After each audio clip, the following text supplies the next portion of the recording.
Hi guys! Ayan! So magandang araw po sa inyong lahat. So ito naman yung vlog ngayon ni Kindness. At syempre magpapasalamat po ako sa mga nakaraang na-upload po na videos ko po kung saan namili po ako ng para surprise po ng aking anak. So although nagkulang po siya guys, i-update ko po lang po sa inyo balang araw. Ayan. So napakita ko po sa inyo guys tungkol po sa nakaraan na graduation po ng aking anak sa Pilipinas. Ayan, ulitin ko lang po. So ayun, kumain po kami sa labas nung araw na iyon. So may trabaho si Kindness, kaya gabi kami nag-celebrate noon. And then ang ginawa ko naman ngayon is konting luto lang po guys. So gusto ko talaga na kahit nakakain na kami sa labas guys, mas gusto ko pa rin talaga na kahit konti man lang, lutuan ko talaga yung aking unika iha. So ngayon kasi hindi pa siya dumarating. So hindi niya po ito alam guys na may konti na naman ako sa kanya na na handa. Ayan. Tapos, syempre, sinorderan ko po siya ng cake. Ayan, so thank you po sa mga nanood po sa nawalang upload ko po nito. Saan ko kinuha, alright? Ayan, so mamaya-maya guys, pakita ko lang po sa inyo kung ma-surprise ba siya or ano ba. Kasi sabi ko lang sa kanya, kakain lang naman kami ulit mamaya sa labas. So, yun ang sinabi ko. Pero hindi ko po sinabi sa kanya guys na may kunti akong luto. Dito lang talaga sa bahay. Mas gusto ko po guys kasi mas mahaba po ang banding. Pwede tayong mag-karaoke. Ayan, pwede kaming magkwentuhan, mag-video call sa Pilipinas. Ayan po. So, magluluto si Kindness guys ng pansit, crispy chicken, carbonara. Yan. So, yun na po ang ko. Tapos, kunting prutas. Ayan lang. Kasi kami lang naman po tatlong kakain. Kapag may bisita, alright, anytime may maihain na po sa table po kapag may pumunta na kamag-anak. Okay? So, ngayon guys, is busy-busyhan. So, tignan natin kung matatapos ko ba ito kasi ang oras po dito ngayon is 5 p.m. Yung anak ko po is hanggang 7 p.m. po yung work niya. So, matatapos ba si Kindness ng 2 oras nito sa pagluluto? Okay! So, ngayon guys, para naman ako nitong king ko eh. Alright! So, ayan guys, nakahanda na po yung aking para sa carbonara. So, unahin ko po yung ating carbonara guys kasi mabilis lang po siyang lutuin. Ayan, ito lang po yung ginagawa ko guys. Ay, isang lang, parang ham or bacon. Yan ang nilalagay ko. Kunti lang naman po kasi ang gagawin ko. And then, syempre yung ating carbonara. So, sa carbonara naman guys, sa Japan talaga, may sarili na po silang sauce. Ayan, pakita ko lang po sa inyo. Ayan, so ready na po ito. Ay halo na lang po natin. Timplado na po yan siya guys. At napakamura lang po sa halagang hindi po siya umaabot ng piso. Ayan, so yung tinatawag namin tag piso sa Japan. Okay? So iba-iba pong brand na ginagamit ko. And then syempre lagyan natin ng konting cream. Right? So gisahin muna natin to guys, ang ating bacon or ham. Ayan na guys, at nilagay ko na po yung ating sauce po ng ating carbonara. So, unti-unti ko na po siyang ginigisa. Kasabay po ng ating bacon. And then, yung ating namang pasta. Alright, so malapit na po yan guys. Okay. Wow. Yan na guys, at isunod naman natin ngayon ang pansit. Alright, o diba? Ano talaga to guys? Lutong Pinoy talaga ang ating pansit at nakaready na rin po. So although, yung mga ingredients na binili ko sa Japan po talaga ito lahat. Ayan. Tapos, pero ang timpla nito is Pilipino talaga guys. Pang Pinoy na panlasa. Alright? Yan guys, update ko po sa aking pansit. At alright, diba? Lutong Pinoy talaga ang pansit ni Kindness guys. Alright guys. Then maya is hawangin natin to at ilagay natin sa pinggan guys. Para ma-serve natin doon sa ating kusina. Okay? At habang si Kindness po ay kanina po nagisa-gisa po tayo guys. Ito naman yung ginagawa ko guys. Kasi sayang po yung oras. Yun nga po dahil malapit na uuwi yung anak ko. Ayan, so ulitin ko lang po, sariling timpla po ni Kindness yung aking crispy chicken. Yan, timplado na po ito guys. And then, nakamarinate po ng yung ating chicken po, nakamarinate sa egg. Tapos, tinimplahan ko rin po siya. Okay? So, para walang masayang na oras. Okay? Ayan na guys, pinagbigahan ko na ang pagluluto ng ating crispy chicken. Alright. So, ayan guys, pakita ko mamaya sa inyo yung aking settings po sa aking table. So, napakasimple lang po guys talaga ng aking mga inihanda. Makaraos lang po sa graduation ngayon ng aking anak. At higit sa lahat, 3 lang po kami. Medyo mahirapan kami umubos ito guys. Ayan, so si Kindness kasi, pumunta pa ako sa kanya sa hospital guys. So, thankful din ako sa mga nakapag-subaybay rin po ng aking vlog noon na nabanggit ko po na pumunta ako ng hospital kasi check up ko po yearly check up po ni Kindness. So okay naman po yung result natin. Ayan, pwede pang magtrabaho si Kindness guys. Ayan, so isa sa mga dahilan na busy ako dahil may maraming mga nilalakad po. Actually hindi pa po tapos. Ayan, so ngayon guys, umalis na po yung husband ko. Sinundo na po yung anak ko. Alright, so kala niya kakain kami sa labas diba? So mas gusto ko kasi guys talaga sa bahay. Yan, tapos syempre yung ating mixer po, ayan. So may lagayan na siya guys. So sinadya ko po yan nasa taas kasi minsan nga po pupunta dito yung mga pamangkin para hindi nila basta-basta maabot. Okay? So kunting hintay lang tayo guys at pakita ko lang po sa inyo saglit habang yung iba kong crispy chicken hindi pa naluto. Hintayin natin. Kaya ito lang po muna yung papakita ko sa inyo ngayon. So, ayan guys, ang ating pansit, lutong-luto na. Tapos yung ating carbonara, ayan. Tapos yung ating fruits, ayan. So, hindi nawala yung prutas natin. So, sinadya po ito ni Kindness guys. Hindi ako gumawa ng salad ngayon, yung mga fruit salad. Dahil last week, kagawa ko lang po ng mga dessert. So, ito muna. Tapos, fresh na fruits po yung hinanda ni Kindness. At syempre, ito naman po yun guys, yung aking ibibigay sa aking anak, ang kanyang flowers. Ayan po. Okay, sana maging happy siya. Ayan, kahit kulang yung binigay ko ngayon guys, hindi pa dumating. Sana maging masaya po yung aking anak dito. At syempre, yung ating cake. Ayan, congratulations. Design. Ayan. So, thank you sa aking sister Miho. Big love shout out, Sisi.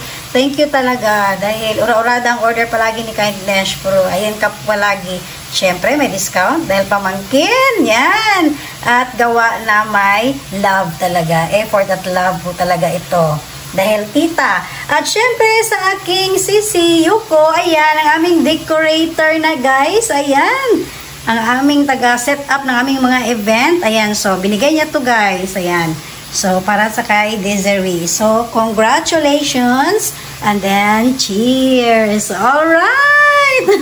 Sana maging happy yung anak ko guys. Kahit dito, na maging, sa kanyang graduation, kahit hindi kami naka-uwi ng Pilipinas. Ayan, so babawi na lang po talaga kami pag uwi namin. Yan. Dahil, unahin talaga yung medyo, nagkataon lang po talaga guys na halos magkakasabay, magkakalapit lang po yung mga date na may need kaming gawin dito. Alright?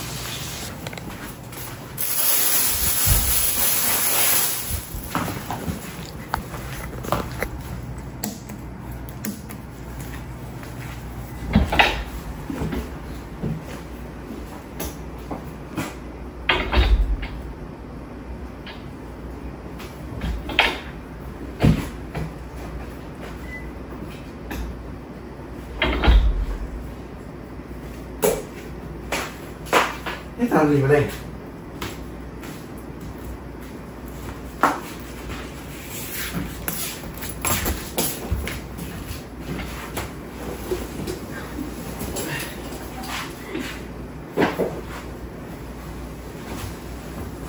Hi! Hello! Hi! Ano na? Nagulat ka? Yeah. Kakain tayo sa labas? Sabi mo, gagain tayo kasi. Wow! Ano? That's cute! Diba? Oh, flowers for you. Hawakan mo. Ay, ala. Yes. Congratulations. Pwede ka naman magbihis ka na lang muna kasi galing ka pa sa work. Maya ka na lang mag-picture. Yan. Yeah. Happy ba? Thank you. A surprise. A surprise. So, Hindi ka magtanong, ba't ako may mga ganyan-ganyan, may mga balloons, may, ano, may star? Bakit? Kinunta ko lahat sila, Tita Yuko. Ay! Di ba nga, hindi ako prepared kasi nagpunta ako ng hospital. Ayan. So, tulong-tulong yung mga tita mo, pati yung cake mo, biglaan niyang order. Di ba? Yan. Okay? Tapos niluto ko pa yung crispy chicken na favorite mo. Ay, wow! Yes. Ano, kakain pa tayo sa labas? Alin ang gusto mo? Pagtingin ko pala, di na makaya to. Pero alin ang gusto mo? Mas kakain sa labas o dito sa bahay? Dito na, galing ako work. Happy ba? Yeah. Pero actually, may isa akong regalo sa iyo. Kaya lang, ang nangyari, hindi available sa mga store. Ano naman? As a secret, pahabol ko na yan. Kailangan i-order eh. Yan. Kailangan pa i-order. Wala. Kasi nauubusan palagi ng stock. Ano yan, sapatos? Hindi, marami ka ng sapatos. Nabibenta ka pa ng sapatos. Hindi, nauubusan palagi ng stock eh. Oh. Wala ko sapatos. Okay? Diba? Yeah. Yes. Yan ang mga pinaggagawa ni mama mo kanina. After sa ospital ko, namalingki kami. Ayan, dami namin nilakad ni papa mo. Kasi nga, yun, may hinahanap akong isa sa pinaka gusto mo. Alam kong, kaya lang, wala nga, hindi available. Kaya hindi ko muna sabihin. Sinabi kong pinakagusto ko. Basta. Sinabi ko? Yes, nabanggit mo yan. Pero hindi, marami ka namang nabanggit eh. Pero yun ay pinaka-digin. Okay na? Sige, magbihis ka muna at mamaya is, kakain na tayo. Alright? Alam kong pagod ka. Thanks. Okay. So, yan po mga kakaid. Ang aking anak, guys. Nagulat siya. Parang katuloy mo yung manicure, oh. Gani. Okay. Sige na, magbihis ka muna, tapos mag-picture taking. Yes. Alright? Ayan na guys, ang aming Onika Iha. Ayun, congratulations na. Yes. Aba, ang bilis sa kabisa. Ang ganda ng gown mo ah. Aba. Bagay na bagay ah. Okay, so congratulations na. Tapos, ano pala siya guys? With honor. Diba? With honor. And then, siya po, isa rin po siya guys na nakatanggap din siya ng award sa GLPT. At yan. sa Japanese writing. Japanese writing. Bali, 3 ang award mo. No. Okay. So, ang nag-receive na award mo is yung teacher mo. Tama ba? Okay. So, doon na natin kukunin sa Pilipinas yan. So, ayan guys. Isa sa mga dahilan na hindi kami nakauwi ngayon, halos nakakasabay-sabay ang mga importante po na magkakalapit po yung mga date na kailangan namin na may i-attend din po dito sa Japan. Yan. So, i-update ko lang po sa inyo yan balang araw. Alright? Okay. At least, good luck na sa pagka-college mo. Then, basta, yun na yan. Dito lang si mama at papa. Okay? So, picture taking ka muna. Diba?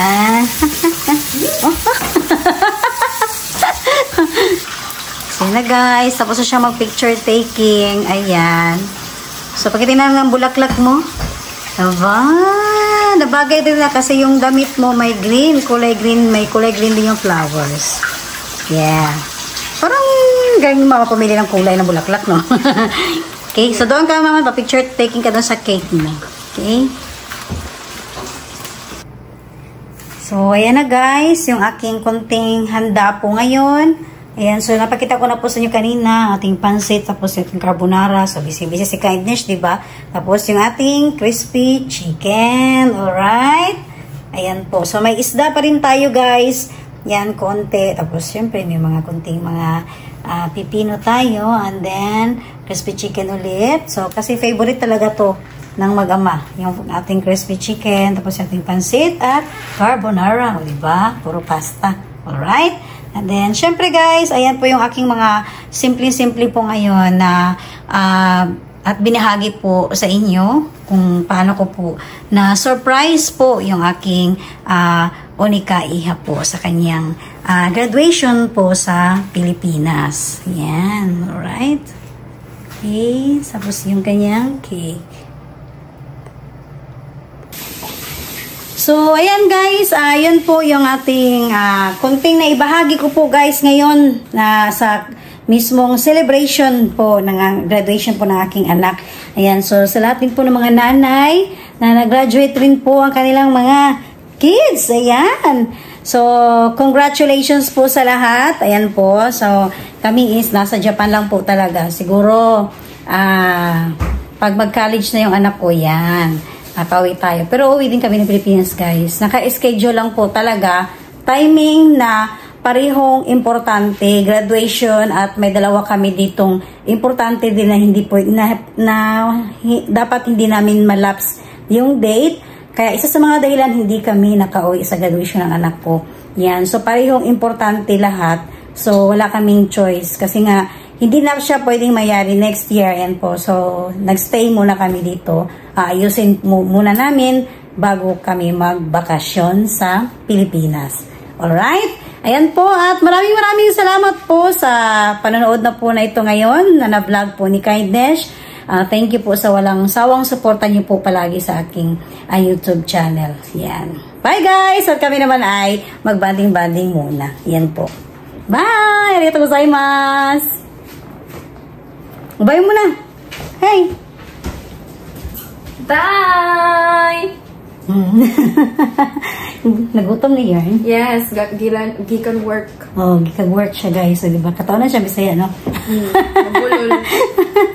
Yan, bye guys! Bye!